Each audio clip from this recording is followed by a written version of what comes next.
Bienvenue dans cette vidéo où nous allons voir ce qu'il se serait passé si Erwin Smith aurait survécu. En effet, Erwin Smith meurt dans la bataille de Chicantina en lançant un assaut désespéré avec toutes les forces restantes du bataillon d'exploration contre le bestial.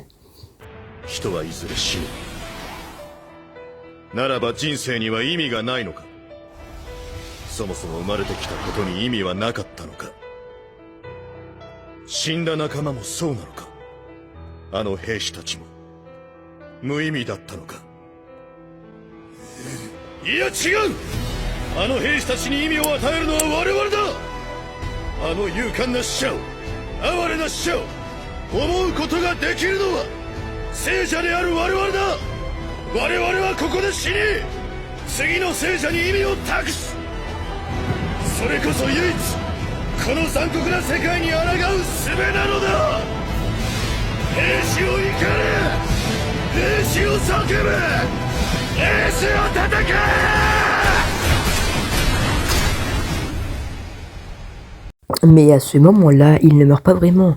Il se prend un rocher dans le foie, mais il respire encore.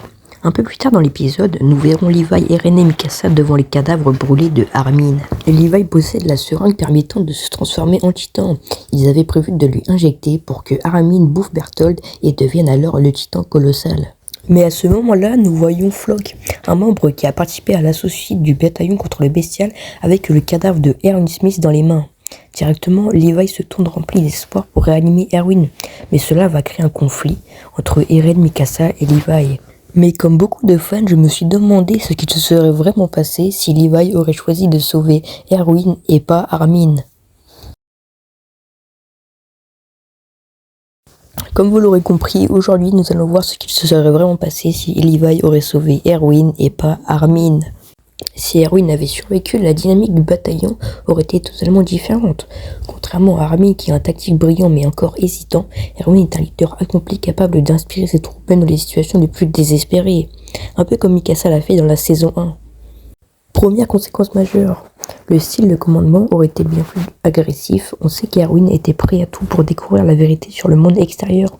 Avec lui au commandement, on peut imaginer une approche plus directe dans la guerre contre Mar, peut-être même une attaque préventive avant qu'Eren ne prenne les devants. Mais ensuite, il y a la relation avec Angie. Dans la ligne temporelle originale, Angie devient commandante après la mort d'Erwin. Mais si celui-ci avait survécu, cela aurait été retardé son ascension. Peut-être que cela aurait changé certaines décisions stratégiques, notamment concernant l'utilisation du titan colossal d'Armin. Un autre point clé, c'est l'impact qu'Erwin aurait eu sur Eren dans l'histoire originale. Eren agit souvent seul ou avec une influence limitée d'Armin et Mikasa.